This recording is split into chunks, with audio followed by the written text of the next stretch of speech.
कुंभ राशीच्या लोकांनो, पुढील 110 दिवस म्हणजेच 10 फेब्रुवारी 2026 पासून 30 मे 2026 पर्यंत जर तुमची रास कुंभ असेल किंवा तुमचं लग्न कुंभ असेल तर हा काळ साधारण नाही. हा तुमच्या जीवनाचा तो टप्पा आहे जिथून तुमची संपूर्ण ओळख बदलू शकते. आपल्या पुराणांमध्ये समुद्रमंथनाची कथा येते. त्या घटनेला जर एखाद्या ज्योतिषाच्या दृष्टीने पाहिले तर जेव्हा अमृत निघाले तेव्हा राहूने प्रतीक्षा केली नाही. त्याला माहीत होते की सुदर्शन चक्र त्याचा अंत करू शकते, मृत्यू निश्चित होता. तरीसुद्धा राहूमध्ये तो वेडेपणा, तो जुनून होता की परिणाम काहीही असो, मला माझे लक्ष मिळवायचेच आहे. आणि शेवट काय झाला? डोके छाटल्यानंतरही राहू अमर झाला. 31 जानेवारीपासून तोच राहू तुमच्या पहिल्या भावात म्हणजे स्वतःची ओळख आणि व्यक्तिमत्वाच्या घरात गोचर करत आहे. हे तुमच्या कुंडलीतील स्वतःचे समुद्रमंथन आहे. समाजात बहुतांश लोक तुम्हाला पहिल्या घराच्या नावाखाली उत्साहित करतील. ते म्हणतील की हा नवीनतेचा काळ आहे. पण मी इथे तुम्हाला उत्साहित करायला नाही तर एक अचूक रणनीती देण्यासाठी आलो आहे. ज्योतिष म्हणजे जादूटोणा नाही, ते शुद्ध गणित आणि विज्ञान आहे. आणि हे गणित सांगत आहे की या 4 महिन्यात यशाचे असे एक दार उघडणार आहे जे कदाचित पुढील 18 वर्षांपर्यंत पुन्हा उघडणार नाही. मित्रांनो, मी आचार्य योगेंद्र, आपले सर्वांचे आमच्या यूट्यूब चॅनल राशीचक्रमध्ये स्वागत आहे. जर तुम्हाला आमचा व्हिडिओ आवडत असेल तर व्हिडिओला लाईक करा आणि चॅनलला सबस्क्राईब नक्की करा. यामुळे आम्हाला असे व्हिडिओ बनवण्याची प्रेरणा मिळते. या चर्चेत आपण हवेतल्या गोष्टी करणार नाही. आपण त्या 3 तार्किक कारणांना समजून घेणार आहोत ज्यामुळे तुम्ही या उलथापालथीला तुमच्या आयुष्यातील सर्वात मोठ्या विजयात बदलू शकता.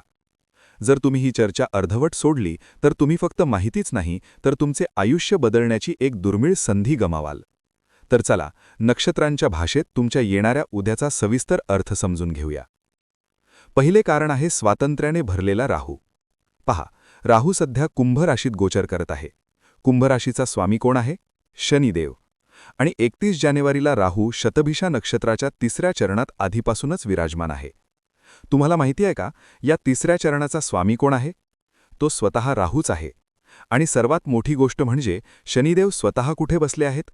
ते तुमच्या 2ऱ्या घरात म्हणजे धन आणि वाणीच्या भावात बसले आहेत. याचा अर्थ समजून घ्या. राहू म्हणजे तुमचा नवोन्मेष आणि त्यावर शनी म्हणजे कर्म आणि संरचनेचे देवता यांचा पूर्ण पाठिंबा आहे. शनी राहूला सांगत आहेत, जा, मी तुला परवानगी दिली आहे, जा आणि मिळव. मागील 18 वर्षांत असा संयोग तयार झाला नव्हता. राहूवर कोणतेही बंधन नाही, तो स्वतंत्र आहे. म्हणूनच हा काळ अतिशय शक्तिशाली आहे. दुसरे कारण आहे ग्रहांची अवस्था. आकडेवारीनुसार जानेवारीपासून मेपर्यंत राहू युवा अवस्थेत राहतील. तरुण माणसात किती ताकद असते, तो थकत नाही, तो थांबत नाही. अगदी तीच ऊर्जा आता राहू तुम्हाला देणार आहेत. तो 100% परिणाम देतील. चांगला असो वा वाईट, पण परिणाम पूर्ण मिळेल. तिसरे कारण आहे पहिल्या घराचे गूढ. कुंभ राशीसाठी राहू पहिल्या घरात आहे. साधारणपणे ज्योतिषी सांगतात की पहिल्या घरातील राहू परिवर्तन आणतो, उत्साह देतो. पण आकडेवारी सांगते की 2026 मध्ये कथा वेगळी आहे. पहिले घर म्हणजे स्वतःचे घर, नवीन विचारांचेही घर आहे. कारण येथे राहू वर्गोत्तम होत आहे. हा राहू तुम्हाला संकोच देणार नाही, तर तो तुम्हाला तो गुप्त मार्ग दाखवेल ज्यातून कमी वेळेत मोठी ओळख मिळू शकते. तर हा आहे तो पार्श्वभूमीचा मंच ज्यावर येणाऱ्या 110 दिवसांचे नाट्य खेळले जाणार आहे. चला, आता एक एक करून तुमच्या जीवनाच्या प्रत्येक पैलूचे विश्लेषण करूया. सुरुवात करतो तुमच्यापासून, तुमची मानसिकता आणि तुमचा स्वभाव. खरं सांगा, मागील काही महिन्यांपासून नोव्हेंबर 2025 पासून जानेवारी 2026 पर्यंत तुम्हाला असे वाटत नव्हते का की तुम्ही थोडे रुटीनमध्ये अडकले आहात? जसे जे होईल ते पाहूया, आत्ता मन नाही, उद्या करू. एक विचित्र स्थिरता आणि जाऊ दे असा दृष्टिकोन आला होता, नाही का? याचे कारण होते कुंभ राशीचा प्रभाव. पण मित्रांनो, 31 जानेवारीच्या सकाळी सर्व काही बदलेल. जसा राहूचा प्रभाव मजबूत होईल तसा तुमच्यात एक आग, एक ज्वाला जाणवेल. तुम्ही अचानक नाविन्यपूर्ण व्हाल. तुमचा मेंदू 24 तास चालू राहील. रात्री झोप येणे कठीण होईल कारण तुम्ही सतत नियोजन करत असाल. राहू पहिल्या घरात आहे, जे व्यक्तिमत्वाचे घर आहे. बाहेरून तुम्ही उत्साही दिसाल, पण आतमध्ये एक क्रांती उकळत असेल. लोक तुम्हाला समजू शकणार नाहीत. लोक विचारतील की तुम्ही इतके बदलले कसे, पण प्रत्यक्षात तुम्ही तुमची पुढची मोठी चाल आखत असाल. आरोग्याबाबत आकडेवारी मिश्र संकेत देत आहे. एकीकडे राहू तुम्हाला मानसिकदृष्ट्या तीक्ष्ण बनवेल, जुनी आव्हानंही तुम्ही सहन करू शकाल. पण शारीरिकदृष्ट्या सावध राहणे गरजेचे आहे. विशेषतः फेब्रुवारी महिन्यात. नोंद घ्या, 13 फेब्रुवारीला शनीचे राशी परिवर्तन होईल आणि 17 फेब्रुवारीला कुंभ राशीत सूर्यग्रहण होईल. याचा परिणाम तुमच्या डोक्यावर आणि डोळ्यांवर होऊ शकतो. राहू म्हणजे वायू आहे. तुम्हाला मायग्रेन, डोकेदुखी किंवा अचानक थकवा त्रास देऊ शकतो. आणि कारण प्लुटो कुंभ राशीत मजबूत आहे, त्यामुळे तुम्हाला तुमच्या प्रतिकारशक्तीवर काम करावे लागेल. पण घाबरू नका, कारण गुरु 5व्या घरात बसून संरक्षण कवच तयार करून ठेवले आहे. फक्त तुम्हाला निष्काळजीपणा टाळायचा आहे. आता बोलूया त्या गोष्टीबद्दल जिची सर्वांना वाट पाहत असते, पैसा. येथे परिस्थिती फारच रंजक आहे. एकीकडे राहू आहे, दुसरीकडे केतू आहे. तुमच्या 7व्या घरात केतू विराजमान आहे आणि पहिल्या घरातून राहू त्या 7व्या घराकडे आपल्या 7व्या दृष्टीने पाहत आहे. ही एक दोरी खेच आहे. राहू म्हणतो, मला पैसा हवा आहे, आत्ताच हवा आहे आणि खूप सारा हवा आहे. केतू म्हणतो, मला मोहमाया नको आहे, मी समाधानी आहे. याचा परिणाम काय होईल? आकडेवारी सांगते की 31 जानेवारीपासून 30 मे दरम्यान तुमच्याकडे अचानक धन येण्याचे प्रबळ योग आहेत. हा पैसा कुठून येईल? एखादी नवीन गुंतवणूक ज्याचा तुम्ही विचारही केला नव्हता. सोशल नेटवर्कशी संबंधित एखादा विषय सुटू शकतो. किंवा जर टेक्नॉलॉजी किंवा इनोव्हेटिव्ह बिझनेसमध्ये अडकलेला पैसा असेल तर तो रिलीज होऊ शकतो. जे लोक क्रिप्टो ट्रेडिंग किंवा इनोव्हेटिव्ह बिझनेसमध्ये जोखीम घेतात त्यांना राहू मोठा नफा देऊ शकतो. पण मित्रांनो, नाण्याची दुसरी बाजूही आहे. केतू 7व्या घरात आहे. केतू म्हणजे छिद्र. ज्या वेगाने पैसा येईल त्याच वेगाने तो धुरासारखा उडूनही जाऊ शकतो. का? कारण गुरु तुमच्या 5व्या घरात बसले आहेत. तुमचा पैसा 3 ठिकाणी खर्च होण्याची शक्यता आहे. गॅजेट्सवर, सोशल इव्हेंट्समध्ये किंवा प्रवासावर. या काळात लिक्विड कॅश हातात ठेवू नका. जसा पैसा येईल तसा तो लॉक करा. क्रिप्टो वॉलेटमध्ये ठेवा. टेक स्टॉक्स घ्या किंवा इनोव्हेटिव्ह प्रोजेक्टमध्ये गुंतवा. जर पैसा बँक अकाउंटमध्ये राहिला तर तो खर्च होणार हे निश्चित आहे. आणखी एक गोष्ट, दुसरे घर वाणीचेही असते. राहू आणि केतूचा प्रभाव तुमची जीभ तीक्ष्ण करू शकतो. तुम्ही सत्य बोलाल, पण तुमची पद्धत लोकांना टोचेल. घरात तू तू मॅ मॅ होऊ शकते. म्हणून पुढील 4 महिने बोलण्याआधी दोनदा विचार करा. आता आपण तुमचा करिअर काळाच्या चाकावर ठेवून पाहतो. आकडेवारीनुसार आपण या संपूर्ण कालावधीला 2 भागांत विभागू शकतो. फेज 1 आहे 31 जानेवारीपासून 19 एप्रिलपर्यंत. हा तो काळ आहे जेव्हा राहू शतभिषा नक्षत्राच्या 3ऱ्या चरणात आहे आणि नवांशात कुंभ राशीत आहे. हा फेज इनोव्हेशन आणि नेटवर्किंगचा आहे. जर तुम्ही विद्यार्थी असाल, टेक स्पेशलिस्ट असाल, डेव्हलपर असाल किंवा असे कोणतेही काम करत असाल जिथे नव्या विचारांची गरज असते, तर हा तुमचा गोल्डन पिरियड आहे. तुमचा फोकस कमाल असेल. यामध्ये फेब्रुवारी महिना फार खास आहे. फेब्रुवारीत पहिल्या घरात एक स्टेलियम योग तयार होत आहे. सूर्य, मंगळ, बुध आणि शुक्र सर्व एकत्र. आणि सर्वात मोठी गोष्ट म्हणजे तुमचा 4थ्या घराचा स्वामी शुक्र उच्च अवस्थेत आहे. जर तुम्ही नोकरी शोधत असाल तर 17 फेब्रुवारीच्या सूर्यग्रहणाच्या आसपास इंटरव्ह्यू शेड्यूल करा. यशाचा दर 90% जास्त आहे. व्यवसायात जर एखादी नवी स्ट्रॅटेजी बनवायची असेल तर ती आत्ताच बनवा. फेज 2 सुरू होईल 20 एप्रिलपासून आणि 30 मेपर्यंत चालेल. 20 एप्रिलला सीन बदलेल. राहू शतभिषा नक्षत्राच्या 2ऱ्या चरणात प्रवेश करेल. याचा नवांश मकर राशीत तयार होतो, जो तुमचा 12वे घर आहे. आतापर्यंत जी मेहनत तुम्ही शांतपणे करत होतात ती आता जगासमोर येईल. जर एखादी बिझनेस डील अडकलेली असेल तर ती फायनल होईल. पार्टनर्सचा पूर्ण पाठिंबा मिळेल. ऑफिसमध्ये तुमच्या कामाची प्रशंसा होईल. जे बॉस आधी नुकताचीनी करत होते ते आता तुमचे म्हणणे ऐकतील. कारण 12वे घर सक्रिय आहे आणि राहू पहिल्या घरातून कनेक्ट करत आहे. परदेशाशी जोडण्यासाठी किंवा टेक ट्रेडसाठी हा काळ अतिशय शुभ आहे. जर सेक्टर्सबद्दल बोलायचे झाले तर सोशल मीडिया, IT आणि सॉफ्टवेअर, रिसर्च आणि डेव्हलपमेंट आणि कम्युनिटी वर्कमध्ये काम करणाऱ्यांसाठी हा काळ मोठी झेप घेण्याचा आहे.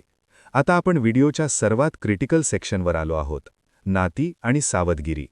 फेब्रुवारी महिना लव्ह लाईफसाठी एखाद्या बॉलिवूड मूव्हीपेक्षा कमी नसेल. तुमच्या पहिल्या घरात मंगळ आणि शुक्र एकत्र बसले आहेत. सिंगल्ससाठी नवे नाते तयार होऊ शकते. आकर्षण खूप जास्त असेल. पण कपल्ससाठी हाय रोमान्ससोबत हाय ड्रामा देखील असेल. इगो क्लॅश होतील. पण मित्रांनो, 23 जानेवारी 2026 ही तारीख कॅलेंडरमध्ये नक्की मार्क करून ठेवा. या दिवशी मंगळ कुंभ राशीत प्रवेश करेल. तिथे आधीच राहू विराजमान आहे. मंगळ आणि राहू यांची युती म्हणजे अंगारक दोष. हा पहिल्या भावात तयार होत आहे. याचा परिणाम 3 ठिकाणी पडेल.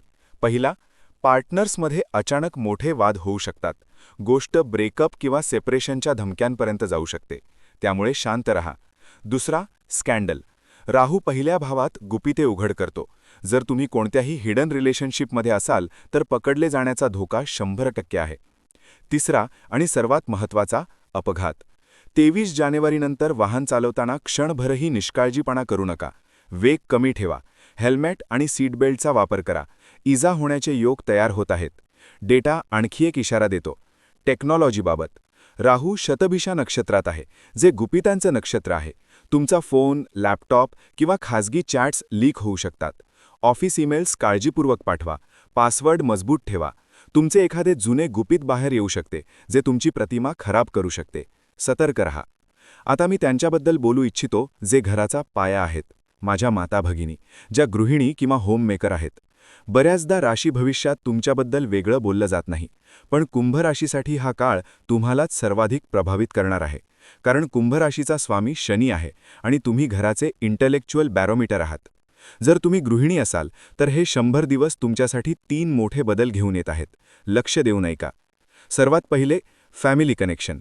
मित्रांनो, राहू तुमच्या पहिल्या भावात आहे.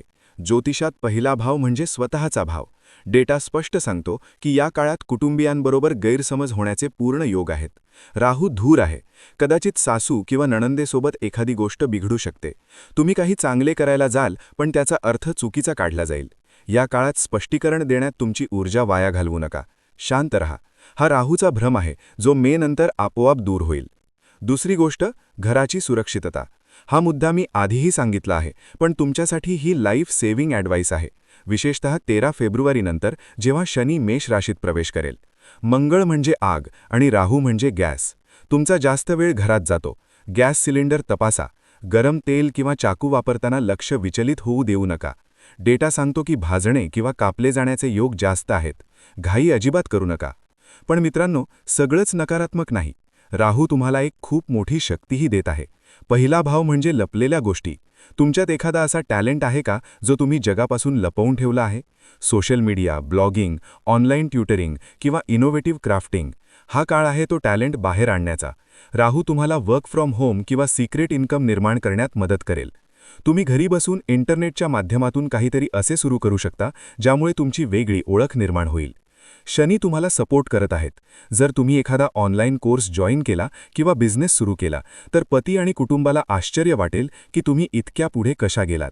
आणि शेवटची गोष्ट, गृहिणींसाठी मेंटल पीस. कारण ज्युपिटर तुमच्या 5व्या भावात आहे. तुमचं मन वारंवार क्रिएटिव्हिटी मागे मागेल. घराच्या गोंबाटात तुम्हाला वाटेल की काश मी काहीतरी नवीन आयडिया ट्राय केली असती. ही भावना दाबू नका. धार्मिक यात्रा प्लॅन करा किंवा दिवसातून 15 मिनिटे ध्यान करा. हे तुमच्या मानसिक शांततेसाठी ऑक्सिजनसारखं काम करेल. मित्रांनो, समस्या आहे तर उपायही आहे.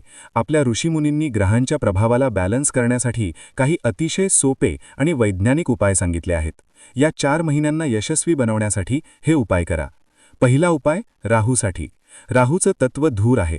जर घरात नकारात्मक ऊर्जा किंवा फॉग वाढत असेल तर त्याला पॉझिटिव्ह स्मोकने कट करावा लागेल. रोज संध्याकाळी घरात चंदन किंवा गुग्गुळाची धूप नक्की लावा. धूर संपूर्ण घरात पसरला की राहू शांत होईल. यासोबत ओम राववे नमः मंत्राचा 108 वेळा जप करा. दुसरा उपाय, केतूसाठी. केतू 7व्या भावात आहे, जो नाती आणि पैसा बिघडवू शकतो. केतूचं प्रतीक म्हणजे ध्वज किंवा दिवा. रोज संध्याकाळी तुळशीजवळ किंवा घरच्या देवघरात तुपाचा दिवा लावा. प्रकाश अंधार दूर करतो. आणि एक कडक नियम, घराचा ईशान्य कोपरा स्वच्छ ठेवा. तिथे कचरा ठेवू नका. तिसरा उपाय, अंगारक दोष शांतीसाठी. 23 जानेवारीनंतर जेव्हा मंगळ पहिल्या भावात येईल तेव्हा हनुमानजीच तुमचे रक्षण करतील. रोज सकाळी हनुमान चालिसाचा पाठ करा. शक्य असल्यास मंगळवारी एखाद्या गरिबाला गोड अन्न दान करा. चौथा उपाय, वायुतत्वासाठी. कुंभ राशी वायुतत्वाची आहे. घरात तपासा, कुठे पंखा खराब तर नाही ना. लीकिंग एअर म्हणजे लीकिंग एनर्जी. ते त्वरित परुस्त करून घ्या. तर मित्रांनो, शेवटी एवढंच सांगेन, 2026चा हा सुरुवातीचा काळ जानेवारी ते मे एक रोलर कोस्टर राईड असेल. पण घाबरण्याचं कारण नाही. शनिदेव दुसऱ्या भावात बसून न्यायाधीशासारखे सगळं पाहत आहेत. जर तुमची नियत स्वच्छ आहे आणि तुम्ही मेहनत करत आहात तर पहिल्या भावातला राहू तुम्हाला नुकसान नाही तर अशी यश देईल जी तुम्ही स्वप्नातही पाहिली नसेल. ही धुंद साफ होईल आणि तिच्या मागून सूर्य उगवेल. फक्त चालत राहा, थांबायचं नाही. मला आशा आहे की हे डिटेल्ड ॲनालिसिस तुम्हाला आवडलं असेल. मी प्रयत्न केला आहे की प्रत्येक छोटी-मोठी गोष्ट तुमच्यापर्यंत पोहोचवू. जर हा व्हिडिओ उपयुक्त वाटला असेल तर लाईक नक्की करा आणि तुमच्या कुंभराशीच्या मित्रांसोबत शेअर करा. अशाच ज्ञानवर्धक व्हिडिओंसाठी चॅनलला सबस्क्राईब करायला विसरू नका. आपली काळजी घ्या, सतर्क रहा आणि यशस्वी व्हा. लवकरच नव्या व्हिडिओसह भेटू. हर हर महादेव.